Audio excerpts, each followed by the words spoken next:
I was standing at the stove, stirring his favorite broth when I heard it, his voice low and careless, drifting through the cracked bedroom door like smoke. He was on the phone, laughing the way he only laughed when he thought no one important was listening. "Relax," he said. I only nodded him to shut him up. You know how omegas get during a heat cycle. It meant nothing, he is nothing. The ladle slipped from my hand. The broth kept simmering. I pressed my palm flat against the counter and stood very still while the entire architecture of my life collapsed around me without making a single sound. He never knew I heard him. I never told him. I simply left. If you want to hear uncensored, too hot for YouTube stories, check out my Patreon in the description and tell us where you are watching from and subscribe. His name was Kale Draven, and I had loved him the way only a fool loves, which is to say completely without insurance, without a single wall left standing. He was black-haired and sharp-jawed, the kind of alpha whose presence reorganized the room the moment he stepped into it. I had been his omega for 2 years. 2 years of learning his silences, of memorizing the exact temperature he liked his morning tea, of sleeping on the left side of the bed because he ran hot and needed the window side even in winter. 2 years of believing that when he looked at me with those dark, unreadable eyes, he was seeing something worth keeping. My name is Ren Calloway. Or it was. Before all of this, I was a 24-year-old omega with blonde hair that never quite behaved, a small catering business I had built from nothing, topidcio, and a heart that trusted too easily and healed too slowly. I'd grown up knowing I was a secondary presentation, which in our world meant I occupied the space between admiration and dismissal. Omegas in our city were respected in theory and overlooked in practice. The law protected us. People's behavior did not always follow the law. I met Kale at a corporate dinner I had catered. He had been seated at the head table, speaking quietly to a man across from him, while everyone else in the room angled their bodies towards him the way sunflowers follow light. I had not meant to look at him more than once. But he looked at me first, and the quality of that look, calm and precise, as if he had already decided something and was simply confirming it, made my pulse stutter in a way I did not appreciate and could not explain. He found me afterward in the kitchen. He said he had enjoyed the food. I said thank you. He said he would like to know the person who made it. I said he already knew my business name. He smiled, just barely, and said that was not what he meant. By the time I left that building, I had given him my personal number and a piece of my future that I would spend the next several years trying to reclaim. We moved in together after 8 months. It was fast, by most standards, but in the Omegaverse, biological compatibility creates a kind of gravitational pull that can compress what would otherwise take years into something much shorter. His pheromones settled against mine like they had always belonged there. My body recognized him in ways my mind was still catching up to. I told myself that was enough. I told myself biology was a kind of truth. Well, he was not cruel in the beginning. That is the thing I need you to understand, because it would be easier if he had been. Easy cruelty is recognizable. You can name it, pack your things, and leave. What Kale practiced was something more refined. He was thoughtful and attentive in careful intervals. He complimented my cooking with genuine appreciation. He introduced me to his colleagues as his omega without hesitation. He held my hand in public, which sounds like nothing, until you understand that many alphas in his social circle did not bother. But there were small things. The way he sometimes answered a question I had not asked, talking over my actual words with what he assumed I had meant. The way he occasionally forgot engagements I had mentioned several times, not out of malice, or simply out of a prioritization that placed his world at the center and mine at a comfortable but secondary orbit. The way his eyes sometimes moved past me when we were in a room together, scanning, assessing, landing elsewhere. I noticed these things, and folded them carefully away because I loved him. And love, I believed then, required a generous and selective memory. The heat cycle came in late autumn, my second one since we had bonded. Omegaverse biology is not subtle. Heat is intense, consuming. And during it, an omega becomes acutely vulnerable to their bonded partner in ways that leave very little room for pretense or emotional distance. What happens in those days is intimate in the deepest sense of the word. It is not only physical. It is a dismantling of the self down to its most honest layer. So I had gone through the heat trusting him completely. Afterwards, he had held me with what felt like tenderness. I'd cried a little, the way omegas sometimes do in the aftermath, when the biological intensity recedes, and leaves the emotional core exposed. He had said nothing, just pressed his lips to my temple. I had taken that silence for comfort. 3 days later, I was in the kitchen making his broth. Black pepper and ginger, a thin sliced scallion finish, the way he liked it. The bedroom door was not fully closed. I could hear him on the phone.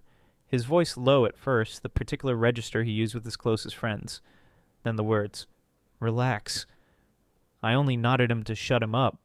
You know how omegas get during a heat cycle. It meant nothing. He is nothing. I stood with my hand on the ladle and I did not cry. I want to be clear about that. I did not cry. I felt something move through me that was quieter than grief and more permanent. It was the sensation of a foundation giving way, not with a crack, but with a slow, silent subsidence. I kept stirring the broth. I kept my breathing even. And somewhere beneath the surface of my skin, the version of myself that had believed in Kale Draven quietly and permanently closed a door. He came out of the bedroom 20 minutes later. He sat at the kitchen table and opened his laptop. I set the broth in front of him. He thanked me. I smiled. He did not notice anything different about the smile, because he had never looked closely enough to know the difference.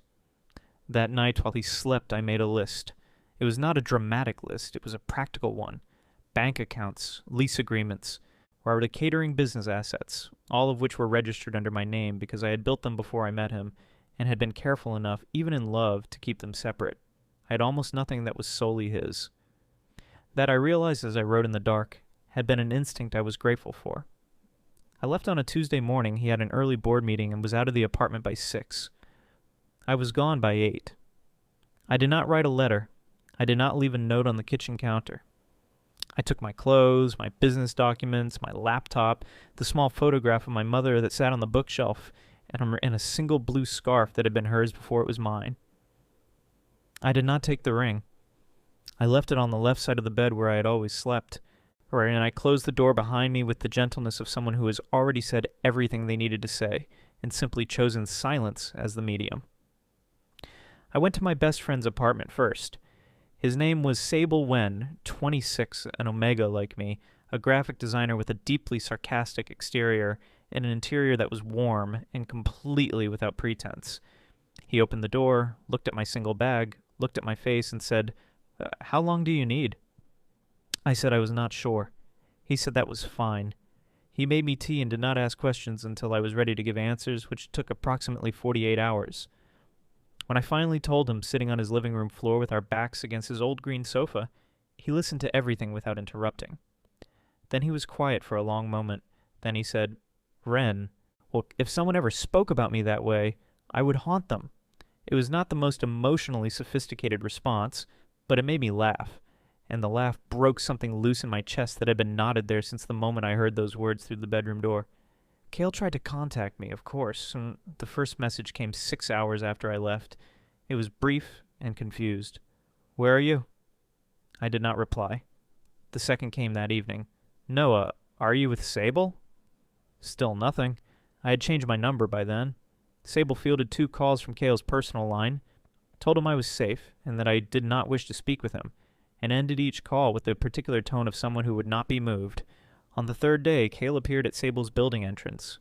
I watched him from the 2nd-floor window, or standing below in his coat looking up at the building with an expression I had never seen on his face before.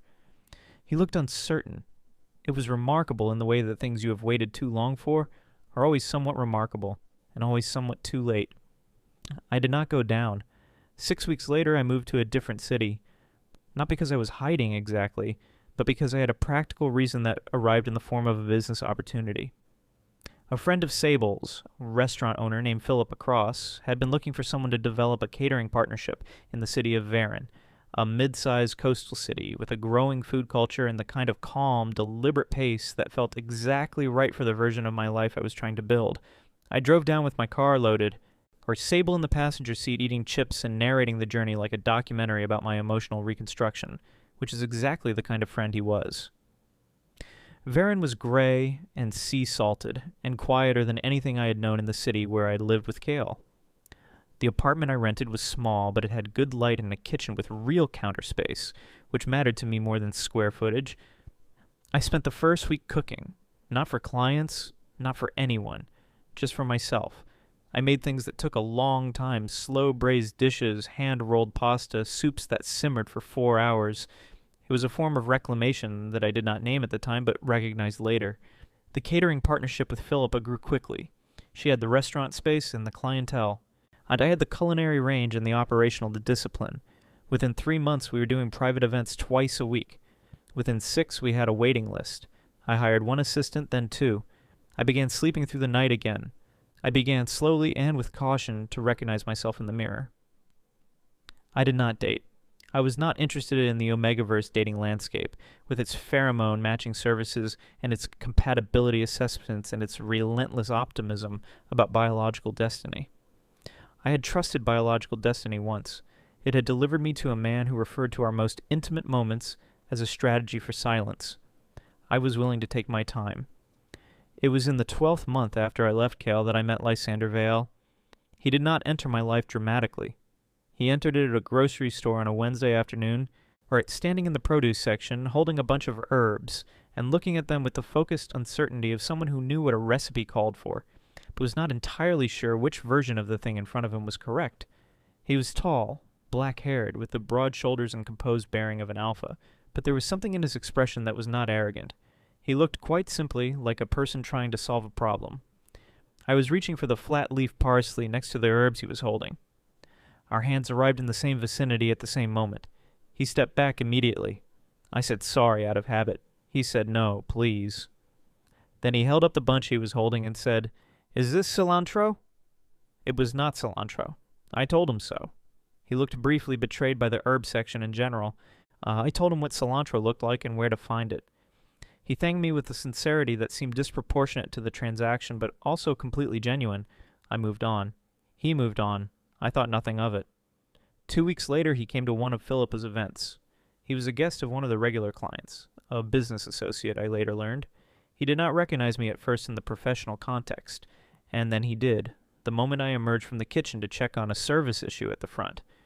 He looked surprised in the uncomplicated way of someone who did not bother to hide their reactions.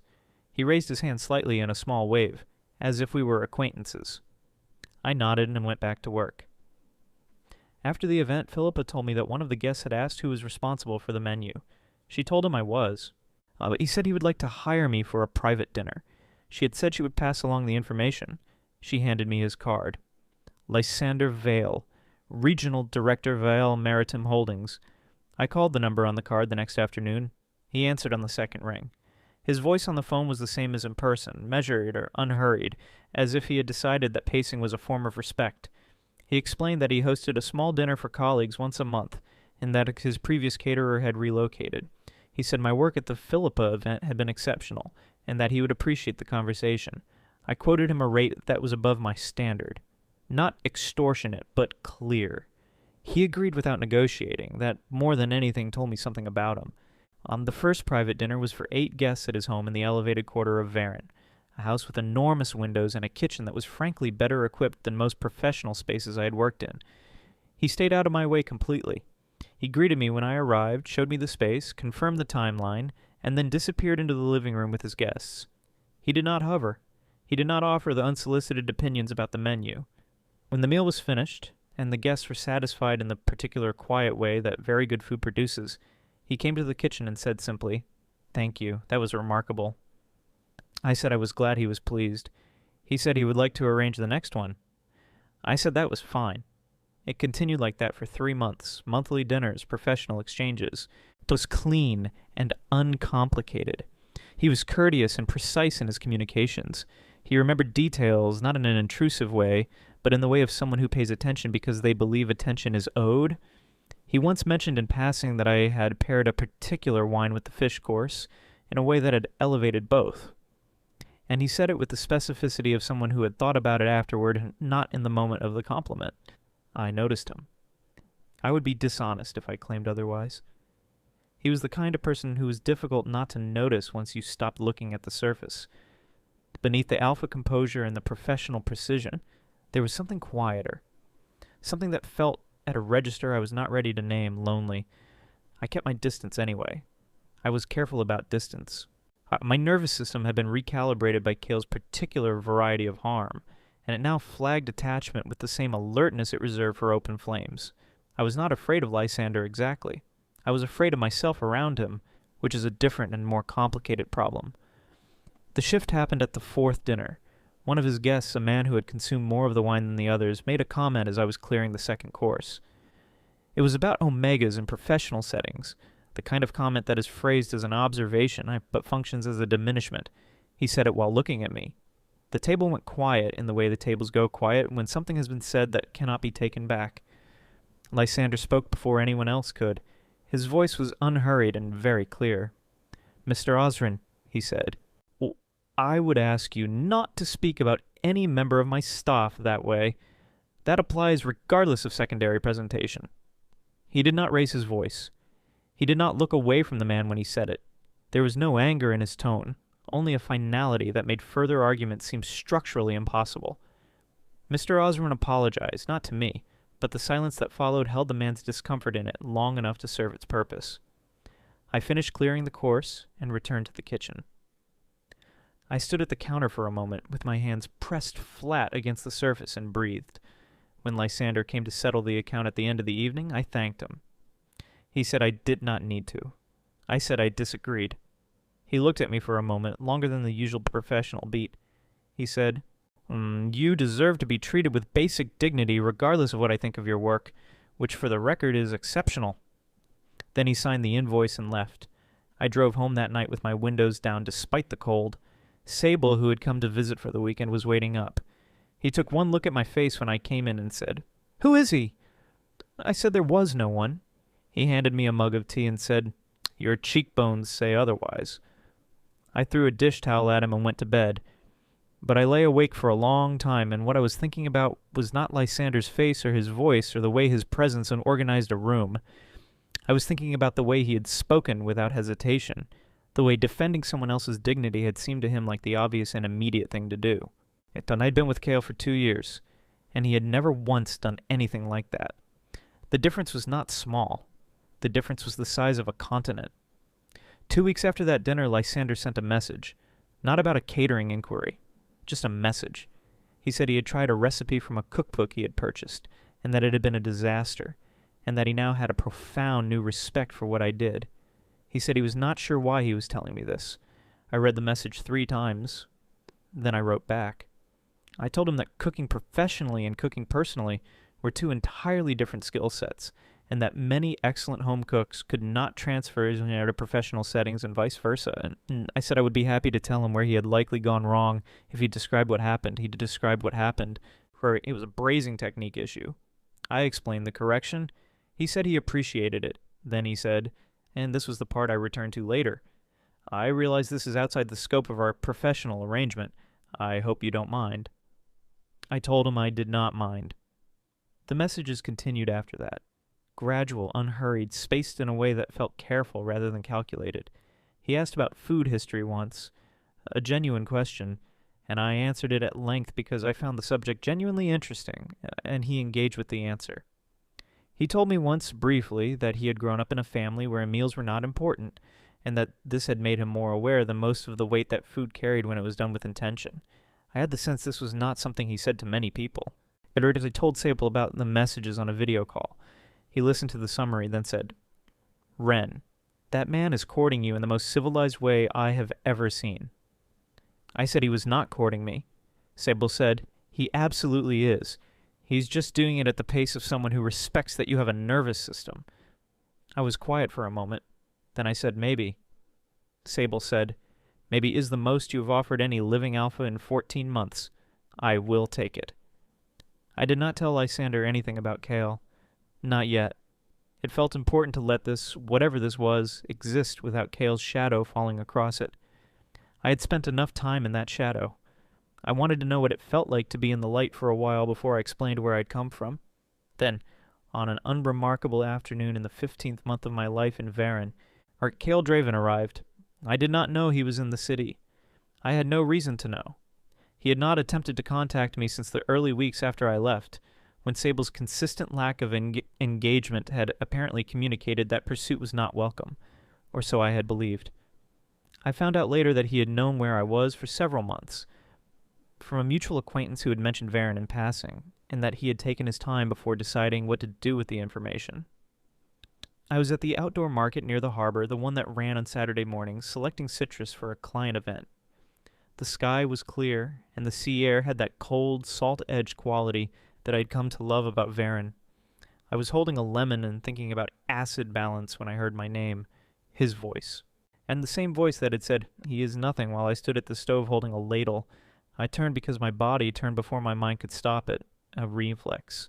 The old instinctive response to the alpha pheromone signature I had been bonded to for 2 years. He was standing 10 feet away in a charcoal coat, black hair shorter than I remembered, jaw sharper, eyes exactly the same. He was looking at me with an expression I did not immediately have a word for. Not guilt, not quite. Something more complicated, something that looked unsettlingly like need. "Ren," he said again. I set the lemon down on the vendor's table. I became aware that my heartbeat had increased, not from desire, but from the particular adrenaline of encountering something you have worked very hard to move away from. I breathed once, deliberately. Then I said, "Why are you here?" He said he had come because he needed to talk to me. He said he had been thinking about what happened, about why I left without explanation, and that it had taken him time to understand. I watched him speak and noticed the way his pheromones were doing what alpha pheromones do in close proximity to a bonded omega, reaching familiar, pressing against the edges of my nervous system like a language I had once been fluent in. I stepped back. One deliberate step. He noticed. "I'm not going to run," I said, "but I'm also not going to stand here and let your pheromones do the conversation for you. If you have something to say it plainly." He blinked. In 2 years together, I had never spoken to him quite like that. The version of me who had lived with him would not have known how. He said he was sorry. He said he had been careless and had said things he did not mean. I waited for him to finish, and then I said, "Which things?" He looked uncertain. I said, "Be specific, Kale, because I heard very specific words and I would like to know which ones you believe you did not mean." The market moved around us. A vendor called out prices. Someone's child laughed nearby. Kale Draven, alpha regional business figure, man who had once told another person that nodding me meant nothing and that I was nothing, stood in the Saturday morning light and did not have an immediate answer. And in that absence of answer, I felt something inside me complete itself. Not anger, not triumph, something quieter and more permanent. The last door I had not known was still open swung gently shut. "You should go back to wherever you came from," I said. Well, I don't say that with cruelty. I say it because I am a different person than I was when you knew me, and this conversation doesn't belong to who I am now. I picked up the lemon I had set down, paid the vendor, and walked away. My hands were steady. That mattered to me. I did not tell Lysander about the encounter immediately. I processed it first, in the way I had learned to process things in Varen, slowly, and with the specific kind of honesty that living alone teaches you. I wrote in the notebook I kept in my kitchen drawer, not a journal exactly, but a space for thoughts that needed to be made external before they could be examined. I wrote about the way my body had responded to Kale's proximity, and how the response had been physiological rather than emotional, and how distinguishing between the two was something I was still learning. I wrote about what it had felt like to walk away. I wrote about the steadiness of my hands. 3 days later, Lysander sent a message asking if I would be available for a conversation the following week about the upcoming dinner. I said yes. When we met at a small cafe near his office, he looked at me once and said, "Something happened." Not a question. An observation delivered without pressure, leaving the door open. I told him. I told him about the market, about Kale appearing, about what I had said and what Kale had not been able to answer. I did not tell him about the original words I had heard through the bedroom door. That was a story I was not yet ready to give away, but I told him enough that he understood the shape of what I was carrying, or he listened without interrupting. When I finished, he was quiet for a moment.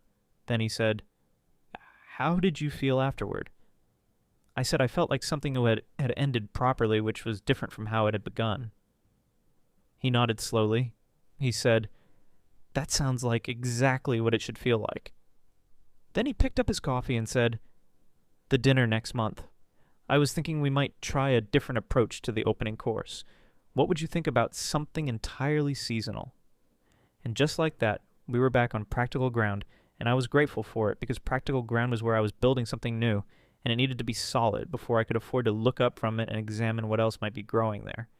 But I looked up anyway, just for a moment. I'm across the table at the black-haired alpha who asked how I felt, and then did not make the answer about himself.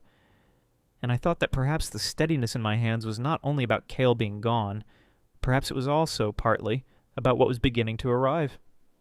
The week after the cafe conversation, the seasonal dinner planning consumed most of my working hours in the best possible way. There is a specific pleasure in designing a menu around a single constraint. In this case, the narrow window of autumn produce on the Varan coast, and watching how that constraint opens unexpected doors. I spent 2 days at the market speaking to vendors I had come to know over the past year, learning what was coming in, what would peak in the next 3 weeks, what needed to be used quickly, and what could hold. I built the menu in layers, starting with the proteins and working outward the way a painter starts with the darkest tones. He responded to the draft the same evening. He said the menu was extraordinary. He said he trusted my instinct completely. Then he asked a single question about a wine pairing, described the bottle in enough detail that I could give an honest answer rather than a polite one. I told him the wine would compete rather than complement, and suggested an alternative. He thanked me and said he had learned more about acid and mineral balance from our correspondence than in the previous decade of dining. I said he was exaggerating. He said he was not. I sat with my phone in my hand afterward, just sitting. The apartment was quiet. Outside, the harbor lights were coming on as the evening deepened. I had made this apartment feel like mine.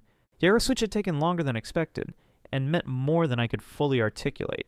A shelf of cookbooks, copper pans I had learned to hang properly after 3 failed attempts, my mother's blue scarf folded on the chair by the reading lamp, small things, arranged with intention, a life disassembled and rebuilt with better materials.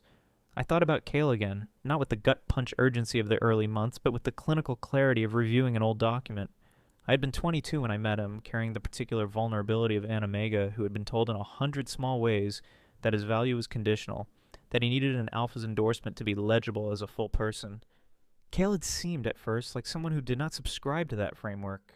But the words I heard through those bedroom door had not been a slip. They had been the truth of how he thought about me, expressed in a private moment when he believed no one important was listening. The devastating thing was not even the cruelty. It was the casualness, the laughing quality of his voice. I only nodded him to shut him up had been delivered as a punchline. I had been a logistics problem, solved efficiently and forgotten. There's a particular grief in discovering that. Not the clean grief of losing someone who loved you. The murkier grief of realizing the person you lost was not quite the person you thought you were losing. You grieve the relationship and simultaneously the version of them you had constructed. You grieve twice. And the second grief is lonelier because it has no one to mourn but your own willingness to believe. I had done that grieving in the first year.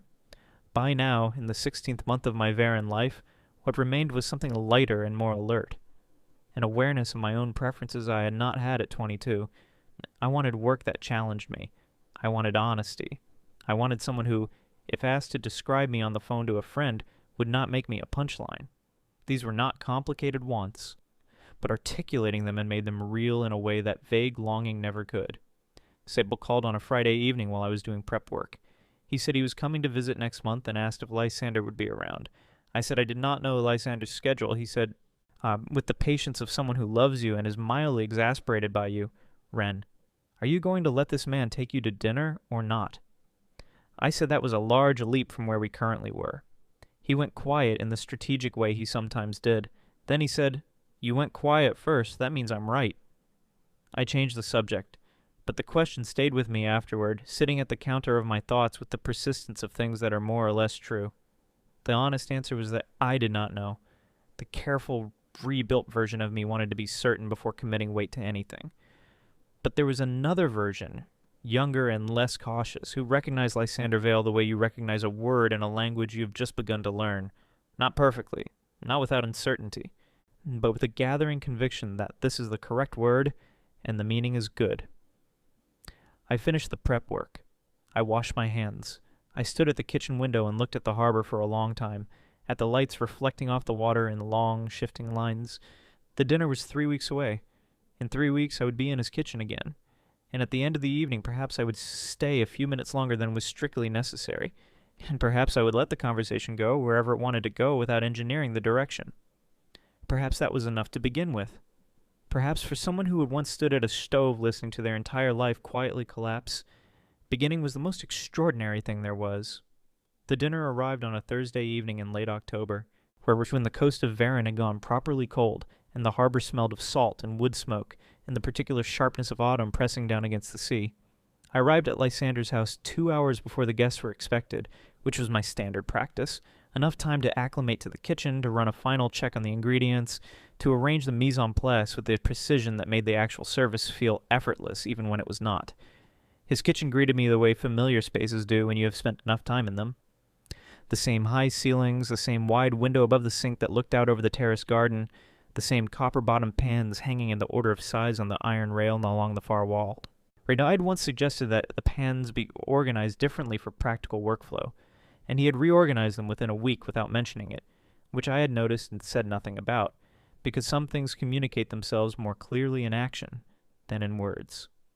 I worked steadily through the preparation.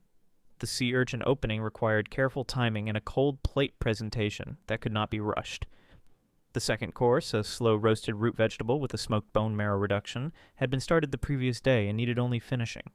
The main course was a whole roasted bird with a brine I had prepared 48 hours in advance, the kind of preparation that rewards patience and punishes shortcuts. By the time I heard the front door open and the low murmur of arriving guests, the kitchen had that quality of organized readiness that I'd spent years learning how to build.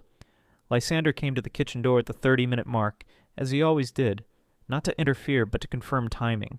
He was dressed in a dark charcoal suit that fit him the way clothes fit people, who do not think much about clothes but happen to wear them well.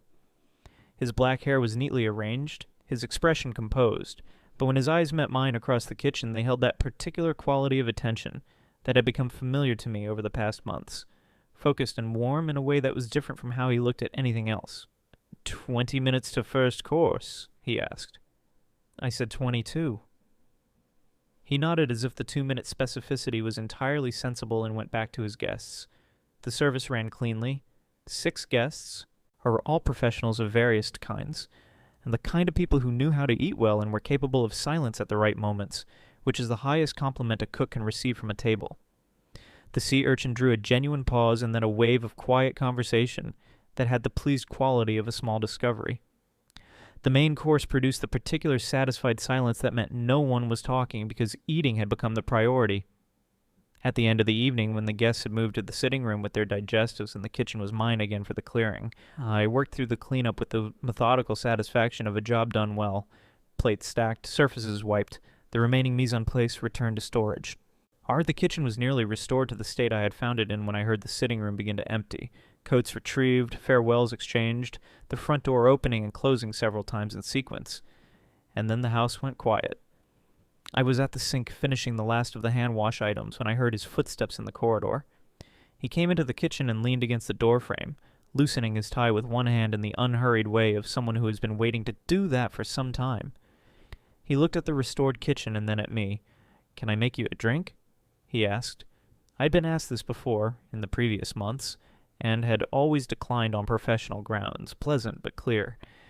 This time I dried my hands on the clean towel hanging from the oven rail and said, "Yes." Something shifted in his expression. Not surprise, exactly. More like the careful stillness of someone who has been patient for a long time and is now watching their patience resolve into something real. He poured 2 glasses of a pale wine from a bottle he retrieved from the small rack near the window. The good wine, not the stock. He served his guests, which told me something without either of us having to say it. He handed me 1 glass and gestured toward the kitchen table. The small one near the window, the one that was not the formal dining surface, that existed in the kitchen simply as a place to sit. We sat across from each other in the quiet of the emptied house with the October wind moving through the terrace garden outside and the kitchen lights warm overhead. He asked me about the brine technique for the bird. But I told him. He asked follow-up questions that were specific and genuine, and I answered them, and the conversation moved from the bird to the broader logic of brining, and from there to preservation techniques in general, and from there to the discussions of a particular cookbook we had both apparently read at different points in our lives. And through all of it, the wine grew warmer in our hands, and the hour grew later, and neither of us mentioned that. At some point in the conversation, I told him about learning to cook, not the professional version of the story, The one I gave clients and journalists who occasionally wanted a quote for food features, but the real version. I told him about my mother, who had cooked not from joy but from necessity, and who had nevertheless produced food that tasted like love because she could not afford to do otherwise. I told him about learning her recipes after she was gone, in the first year when I was 19 and living alone and desperate for any form of continuity with her. I told him that the blue scarf on the chair in my apartment had been hers, and that I had kept it not only because it was hers, but because it smelled, still faintly, of the dried herbs she kept in her kitchen. I had not told anyone that last part before, not even Sable. He was quiet for a moment after I finished. Then he said, "She gave you the most important thing." I asked what he meant. He said, "The understanding that making food for someone is a form of care. Why, that's not something you can learn from a cookbook or a culinary program. Either you know it or you don't. You know it." I looked at him across the small table, at the black-haired alpha who had reorganized his pans without comment, who had defended my dignity at a dinner table without being asked, who asked how I felt and then did not make the answer about himself, and I said quietly, "I heard Kale on the phone the day I left him." He did not say anything. He simply waited, which was the right thing to do. I told him, the whole of it, the heat cycle, the intimacy that I had believed was shared and tender, the broth on the stove 3 days later, the ladle, the words through this bedroom door. I only nodded him to shut him up. He is nothing. I told him about the steadiness of my hands when I walked away at the market, and what that steadiness had meant to me, and why. When I finished, the kitchen was very quiet. The wind had settled. Somewhere in the garden a branch was tapping gently against the stone path. Lysander set his wineglass down. He said, "I want to say something, and I want to be clear that I am not saying it to position myself as a contrast to him or to make this about me. I am saying it because it is true, and you should hear it." He paused. "You are not nothing. You are one of the most remarkable people I have encountered in a long time, and I mean that in every dimension, not only professionally. What he said about you was not a reflection of your value. It was a reflection of his failure to see clearly. That failure was his. It was entirely and completely his." I sat with that for a moment. The words were not elaborate. They were not a speech. They were simply stated and directly meant, and that directness was more restorative than any eloquence could have been. I said, "Thank you." He said, "I have wanted to tell you something for several months." He turned his wineglass slowly between his hands. "I would like to take you to dinner, not as a professional arrangement, as something else. I understand if that is not what you want, or if the timing is wrong. I am not asking for an answer tonight. I am asking you to know that the question exists." I looked at him for a long moment. The harbor lights were faint through the kitchen window, the sea invisible in the darkness, but present in the sound and the salt in the air. I said, "Tell him the timing is not wrong." He looked at me with the particular stillness of someone absorbing something they have wanted for a long time.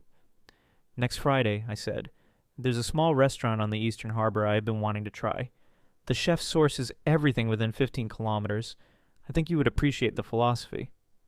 The corner of his mouth moved. "I would," he said, "very much." I finished my wine. I gathered my things. At the front door he held my coat for me, which was a small gesture and an old-fashioned one, and I let him because it was offered without performance, without the expectations of acknowledgement, simply as a thing he wanted to do. Outside, the night was cold and clear.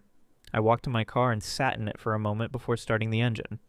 I thought about the version of myself who had stood at the stove with a ladle listening to her life come apart. I thought about the version who had driven to Varennes with her car loaded and her best friend in the passenger seat, not knowing what she was building toward, but knowing that building was the only option. I thought about copper pans and a blue scarf and a notebook in a kitchen drawer and the specific weight of grief done properly. I started the engine. I drove home along the harbor road with the windows cracked, the cold air coming in clean and salt-sharp, and I felt something that I recognized after a moment as uncomplicated happiness. Not the desperate, grasping happiness of someone who has been without it too long and has forgotten its texture. The quieter, more certain kind. The kind that feels like a rival. Sable. Or as it happened, had terrible timing in the specific way of people whose instincts are almost always correct. He called the following morning at 7:45 while I was making coffee. "Tell me everything," he said, before I had spoken a word. I said, "Good morning, Sable." He said, "Wren, Tell me everything. I told him. He was silent for so long after I finished that I checked whether the call had dropped. Then he said, "He held your coat." I confirmed this. He said, "I am going to need a moment." I said he could take his time. He said, "No, actually, I don't need a moment. I'm completely fine. I'm just very pleased with you." His voice had the specific quality it took on when he was genuinely moved, and was managing it with humor as a structural support. He said, "Your mother would have liked this story." I said I thought so too. I said I meant it in a way that settled somewhere in the center of my chest and stayed there. The week before Friday moved with the particular deliberate slowness of anticipated things. I worked as I always worked, with focus and care. The catering calendar was full through December. Philippa and I had recently discussed expanding the partnership to include a small prepared foods line, something local and seasonal, the kind of product that suited Varen's market and my particular strengths. The conversation had been preliminary but promising, the kind of preliminary that feels like the first stone of something larger being set in place. On Wednesday, Kale called. Not my number, which he no longer had, but the business line, and the one listed on my catering website. I saw the number when I checked the voicemail, recognized the city code, and felt the old physiological response, brief, faint, already weakening in the way of a signal losing its source. I listened to the message. His voice was measured, controlled in the way of someone who has rehearsed. He said he had been thinking. He said he understood now why I had left. He said the way he had spoken about me to his friend had been wrong, and that he had known it was wrong even as he said it and had not stopped himself. He said he would like the opportunity to explain. He said he would be in Varen on Friday. I sat with the phone for a moment after the message ended. I noticed what I felt, which was not the old devastation and not quite indifference, but something measured and clear, on the feeling of a person who has done the work of understanding a wound and has arrived at the other side of it not unaffected but no longer governed by it. I thought about what I wanted from this call if I returned it. Not resolution, exactly. That had already happened in the market. What I wanted, I realized, was the experience of speaking clearly, not for his benefit, but for my own, so that the record between us was accurate. I called him back on the business line. He answered immediately as if he had been waiting. I said, "I received your voicemail." He started to speak. I said, "I want to say something first." He stopped. I said, I believe you that you knew it was wrong when you said it. I believed you when you said you were sorry at the market. I don't think you are a person without conscience. But Kale, conscience and character are not the same thing. Knowing something is wrong while doing it is not a form of innocence. It is a form of choice. I let that settle. I have rebuilt something here. Something that belongs entirely to me, and that I protect with great care. I'm not going to risk it for a conversation that serves your need for resolution more than it serves anything I actually need. I paused one final time. I hope you find what you are looking for. I mean that without cruelty. But please do not contact this number again. I ended the call. My hands were steady. They were always steady now. Friday arrived cool and clear, the kind of evening Varen occasionally produced in late autumn when the weather decided to be generous. The sky a clean, deep blue over the harbor and the sea, flat and silver in the low light. I dressed carefully, but not elaborately. I had always had a particular understanding of clothes as a form of intention rather than performance, and that evening I chose a soft charcoal shirt and dark trousers that felt like myself on a day when I felt fully like myself, which was most days now and had not always been. Lysander met me at the restaurant. He was already there when I arrived, which was a detail I noticed and appreciated. The effort of being early, the small statement it made. He was in a dark jacket, his black hair slightly less arranged than usual, which made him look more human and considerably more appealing. And he stood when I came in with the particular attentiveness of someone whose entire focus has shifted to a single point. The restaurant was everything I had hoped it would be. Small, warm, or in the menu written on a chalkboard in close handwriting that changed daily. The chef, a quiet woman in her 40s, came out briefly to describe 2 dishes she was especially proud of that evening, speaking about her ingredients with the focused affection of someone for whom sourcing was a form of relationship, not a logistical function. I asked 2 questions, and she answered them at length and went back to her kitchen looking pleased. Lysander watched the exchange and said, "You just made her evening." I said I'd only ask questions. He said, "You asked the right questions. That's rarer than you think." We ate slowly, which was the correct pace for that food in that evening. The first course was a cured fish with a citrus oil that was so precisely balanced, it produced a moment of genuine silence at the table.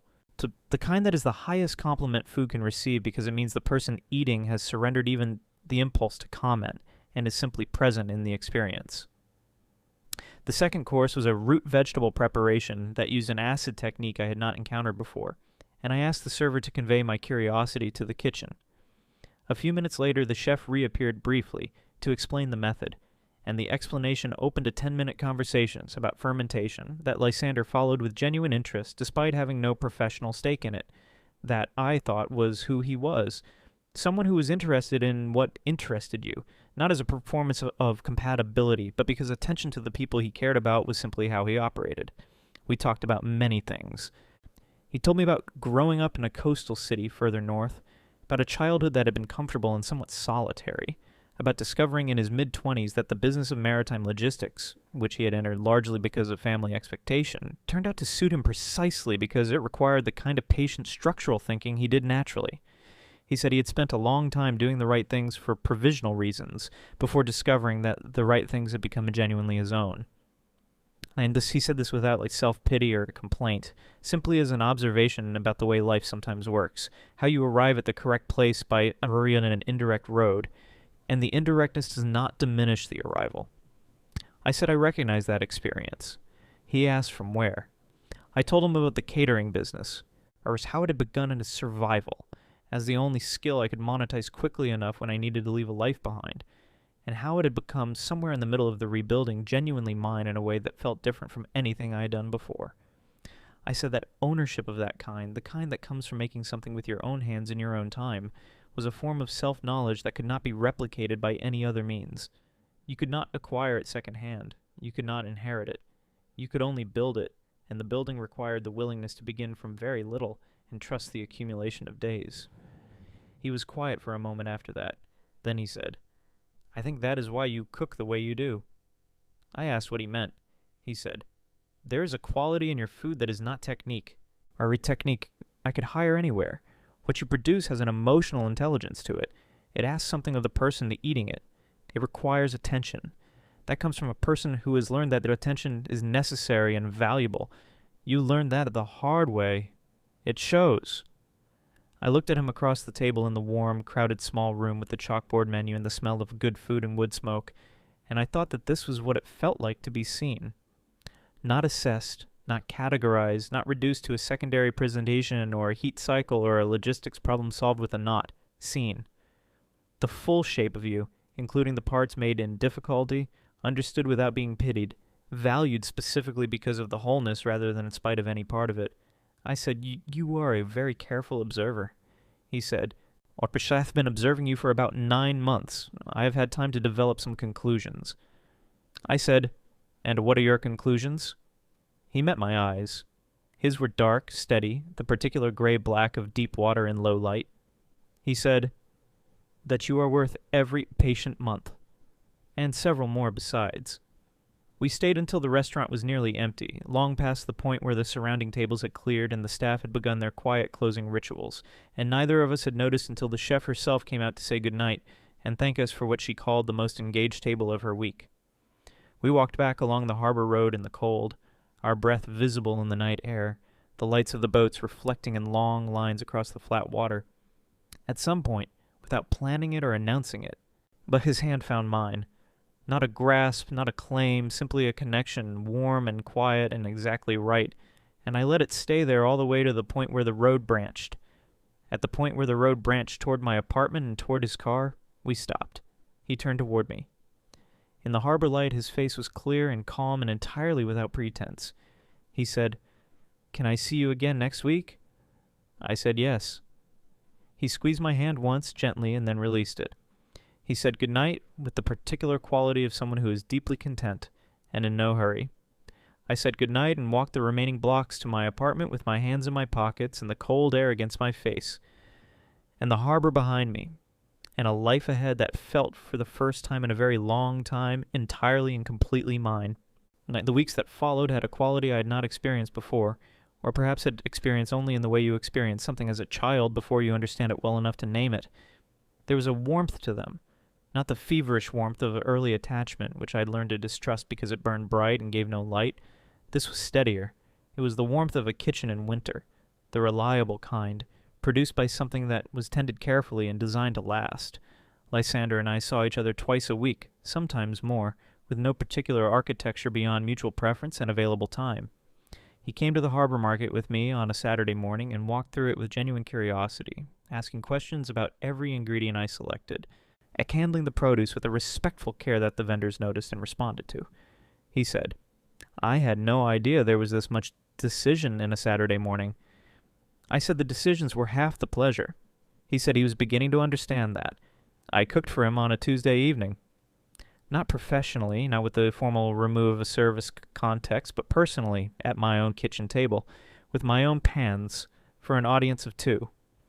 I made something simple, a slow-cooked lamb with a green herb sauce that my mother had made for special occasions, served with bread I had baked that afternoon. He ate with a focused appreciation of someone who understood what they were being given, not only the food, but the meaning of the food. When he finished, he said, "Thank you." Just that. And the weight in the 2 words was exactly right. He told me, on a quiet evening on my apartment balcony, with the harbor below us and the cold pressing in, about his own history. He had been bonded once, briefly, 7 years earlier, to an Omega named Callum who had been kind and intelligent, and entirely unsuited to Lysander's particular pace and temperament. They had parted without cruelty and remained on distant cordial terms, but the experience had left Lysander cautious in the specific way of someone who has learned that compatibility is not the same as suitability. He said he had spent several years afterward choosing solitude over risk, which he did not regret, but which had eventually run its natural course. He said he had not expected to find someone whose pace matched his own to the way mine did. I told him about the difference between the grief of Kale's departure, which had been the grief of a wound, and the strange secondary grief I had experienced later, the grief of realizing that what I had mourned was partly a construction. He listened without offering interpretations. When I finished, he said only, "You processed that with unusual honesty." I said I had not had the choice. He said, "You always have the choice. Most people don't take it." He paused. "I am glad you did." Sable visited in the 3rd week of November. He arrived with a bag that was unreasonably large for a 4-day stay and an expression of barely contained delight that he was managing with only partial success. He met Lysander at a dinner I cooked at my apartment, and the 3 of us at my small table with 2 bottles of wine, and the particular ease of an evening that does not require performance from anyone. Sable watched Lysander with the careful, affectionate scrutiny of a best friend conducting an unofficial assessment, and Lysander, who seemed to understand exactly what was happening, submitted to it with good humor and genuine openness. Afterward, when Lysander had gone and Sable and I were doing the dishes in the way we always had, side by side with the ease of long familiarity, Sable said, "He looks at you the way people look at things they intend to keep." I said that was an interesting way to put it. He said, "I mean it in the good way, not the possessive way, the careful way." He handed me a glass to dry. "He knows what you're worth, Wren. He knows it the way you know it. That's the thing. He doesn't need to be convinced." He paused. "Your mother's blue scarf is still on that chair." I said yes. He said, "Oh, I think she would have liked this." I said I thought so, too. We finished the dishes in comfortable silence. The question of the bond came up naturally, in the way real things come up between people who are paying honest attention to each other. We were walking along the eastern harbor path on a late November afternoon, the sea running gray and rough to our right, and the wind sharp enough that we were walking close together for warmth. And he said without particular preamble, "I want to be clear about what I want, not to pressure anything, but because I think clarity is a form of respect." I said I agreed with that. He said, "I want to build something with you. Not quickly, not with the kind of urgency that shortcuts the things that need time, but something real and lasting. I want to know if that is something you want also." I walked for a moment in silence. The wind came off the water carrying its cold salt weight. A gull passed overhead, tilting against the current of air without effort, going where the wind allowed. I thought about what it meant to be asked rather than assumed, to be given a question instead of a declaration, to be treated as someone whose answer was genuinely uncertain to the person asking it, not because he doubted my feelings, but because he respected my autonomy over them. I thought about the stove and the ladle and the broth that kept simmering. I thought about the Tuesday morning I had left with my car loaded, and my friend in the passenger seat. I thought about the copper pans and the notebook in the kitchen drawer and my mother's blue scarf and the steadiness of my hands, all of it leading here, to this path, to this wind, to this question asked with the patience of someone who understood that patience was not passivity but the highest form of respect. I said, "Yes, that is something I want." He did not respond with a speech or an elaborate declaration. He simply took my hand in the way he had on our first real evening together, quiet and warm and entirely without performance, the hand of someone who has made a decision and is content to live in it rather than announce it. We walked the rest of the harbor path without speaking, and the silence between us had the quality of something shared rather than something endured, the comfortable, inhabited silence of two people who have arrived at the same place by different roads and are standing in it together. Winter came to Varennes the way winter comes to coastal cities, less with snow and more with an intensification of gray and wind and the particular intimacy of shortened days. The light by 3 in the afternoon had the quality of late evening pressing the world into closer quarters. And there was something in that compression that I found unexpectedly comfortable. I'd always worked well in winter. The heat of a kitchen against the cold outside, the heaviness of winter ingredients, the way long braised dishes took on a different character in cold months. More necessary somehow, more honest. The catering business moved into its busy season with the momentum of something that had been carefully built and was now rewarding the building. Philippa and I finalized the prepared foods line, for a small range of seasonal items that would be available through her restaurant and a handful of local specialty retailers. We had debated the name at length over several evenings and several glasses of wine, cycling through options that felt either too generic or too personal before landing, as these things often do, on the obvious answer that had been there from the beginning. Callaway Coastal. Philippa said it immediately, and I sat with it for 30 seconds and said yes. It was Philippa's suggestion, and I accepted it because it was right. It was mine, fully and without qualification, and my name and my place and the particular sensibility I developed in the 17 months since I had arrived in this city, not knowing what I was building toward. The prepared foods launch was a Friday evening event in Philippa's restaurant space. It's small and warm and attended by the kind of people who care genuinely about where their food comes from and are capable of articulating why. I moved through the crowd with the ease of someone who had found her footing in this particular world and no longer needed to announce it. The products spoke for themselves, as good products do. The slow preserved citrus that had taken me 3 weeks of trial to perfect. The coastal herb blend that used things I sourced from within 10 kilometers of the harbor. The bone broth that required a full 2 days and produced something that tasted of patience and intention in equal measure. Lysander came to the soft launch of the prepared foods line on a Friday evening. He arrived with Sable, Dibbers, who had driven down again because he said he would not miss it, and whose presence was a form of declaration that required no words. The two of them stood near the back of the small event space, while I moved through the crowd, talking about the products with the clarity of someone who has thought about every ingredient in every item, and can explain each decision without consulting notes because the decisions live in the body, not only in the mind.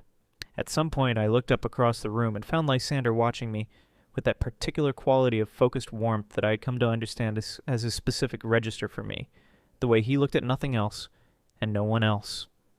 And I thought, with this clean, uncomplicated conviction of something true, right, that I was exactly where I was supposed to be, and had arrived there by exactly the road that was necessary.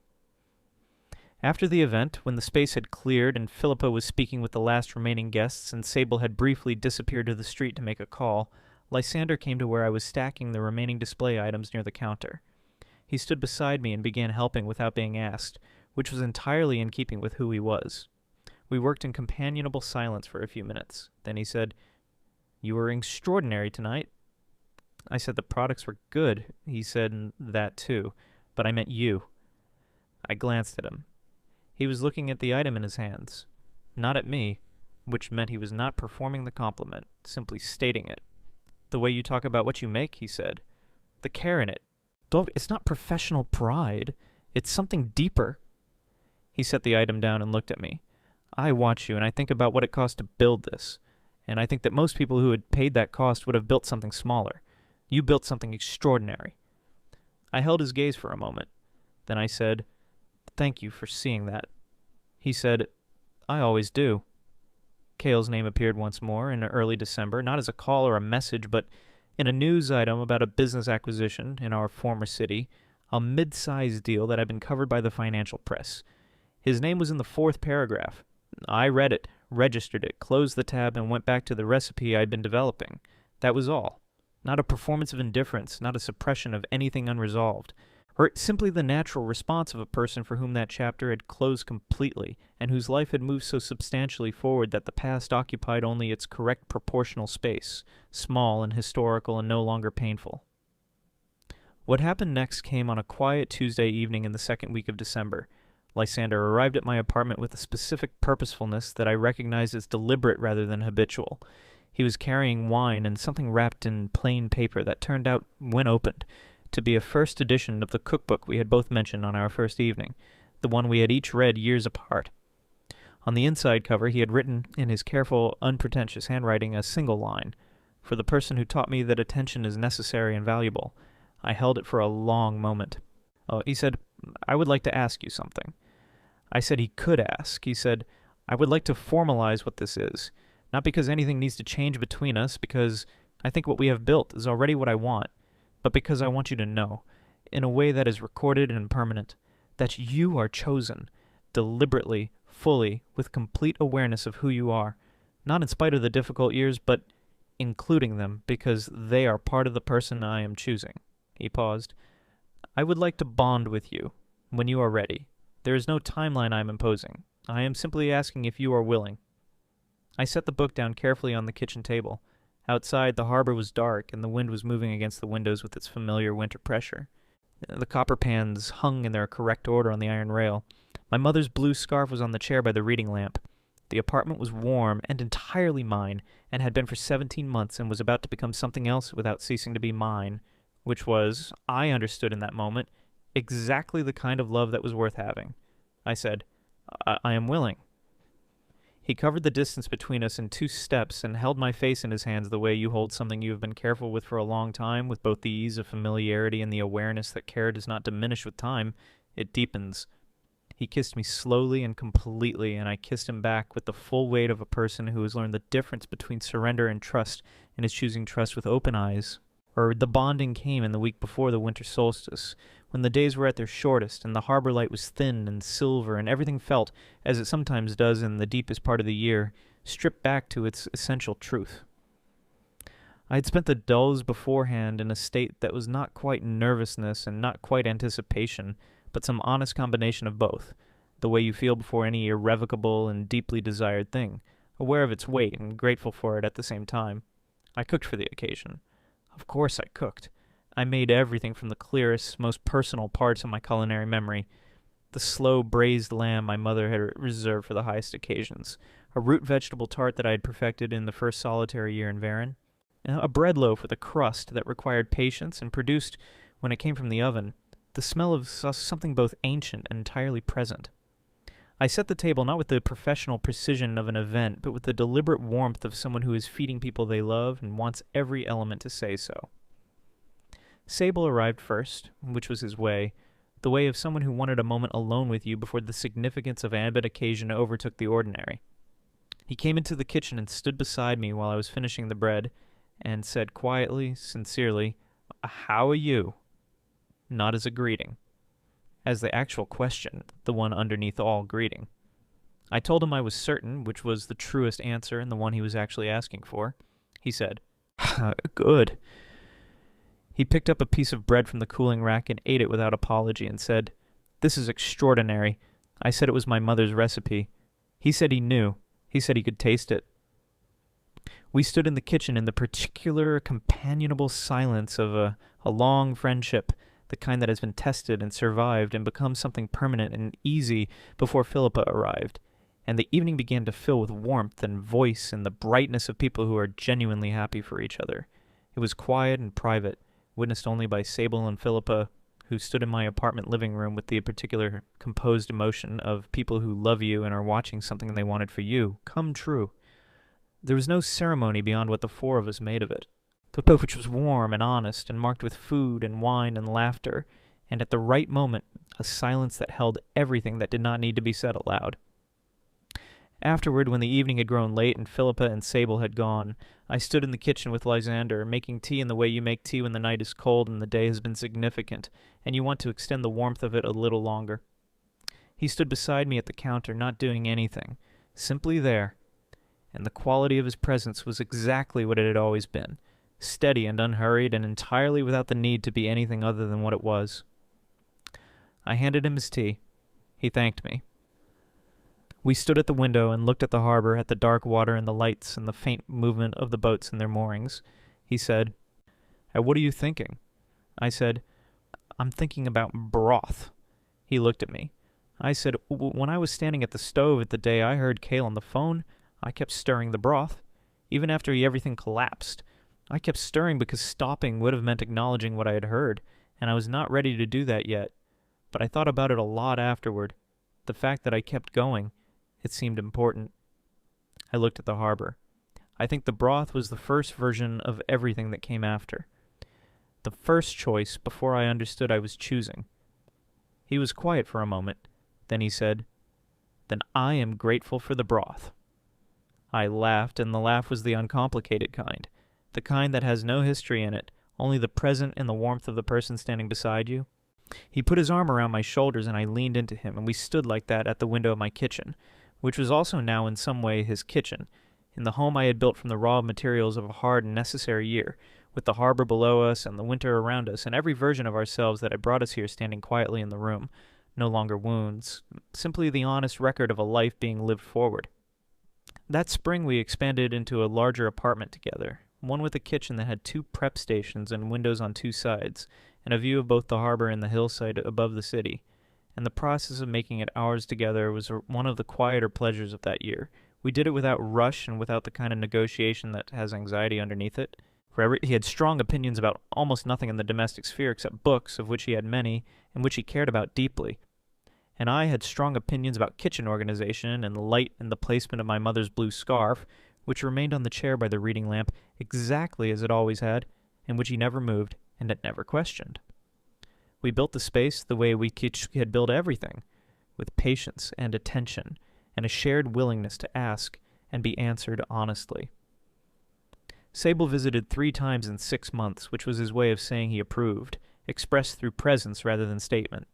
Each visit he was more relaxed, less vigilant, the protective instinct that had governed his attention to Lysander in the early months gradually giving way to something that looked more like genuine affection, but the kind that develops when you stop assessing someone and simply start knowing them.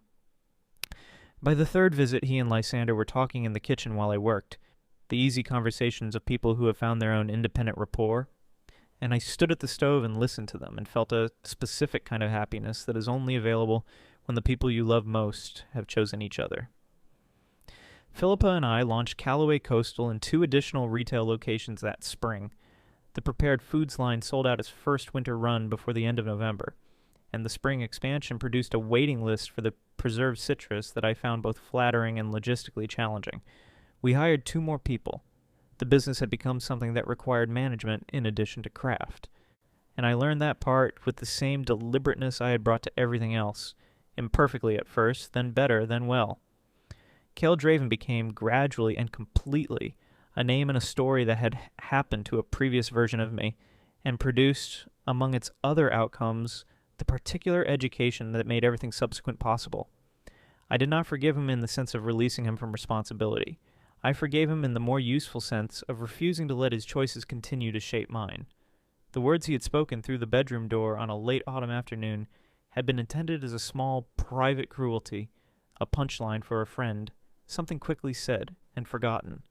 What they had done instead was set in motion every subsequent thing. The departure, the city, or the kitchen with a good light and real counter space, the harbor market and the copper pans, Philippa and Sable and the night at the small restaurant with the chalkboard menu, the walk along the eastern harbor path where a hand found mine and stayed. He had meant to diminish me. He had instead set me free. There is something I want to say about the Omegaverse, about what it means to be an Omega in a world that has strong opinions about what that signifies. The designation comes with assumptions that are difficult to escape and easy to internalize. Secondary, subordinate, valuable in the specific ways that serve others and overlooked in the ways that serve yourself. I had spent years negotiating those assumptions, working around them when I could and absorbing them when I could not, where in the price of that negotiation had been a version of myself that was slightly smaller than the true version, folded at the edges to fit a space that was not made for its full shape. What the Varan years gave me, more than the business and the coastal city and the apartment with the harbor view, was the space to unfold completely. And Lysander, who was an alpha by biology and a person by choice, who understood the difference between those two things and governed himself accordingly, gave me the experience of being loved by someone who wanted the full and unfolded version, who had in fact been waiting for it with the patient certainty of someone who knows the worth of what they are waiting for. On a morning in the following October, exactly 2 years after I had arrived in Varan with my car loaded and my best friend eating chips in the passenger seat, I stood at the kitchen window with my tea and looked at the harbor. The sea was doing what the autumn sea does in Varan, running gray and purposeful and entirely itself. Lysander was still asleep in the room behind me, his breathing slow and even, a sound I'd come to understand as a particular form of safety. My mother's blue scarf was on the chair by the reading lamp where it had always been. I thought about the stove. I thought about the ladle and the broth that kept simmering. I thought about the closed door and the voice on the other side of it, and the words that had unmade a version of my life and made everything subsequent necessary. And I thought with the clear, uncomplicated gratitude of someone standing in a life they have built on their own terms, that if you were ever in a kitchen making someone's favorite meal, and the thing you hear through a door is the truth of how little you are valued, I want you to know this. The steadiness of your hands in that moment is not weakness. It is the beginning. It is the first stone of everything that comes after.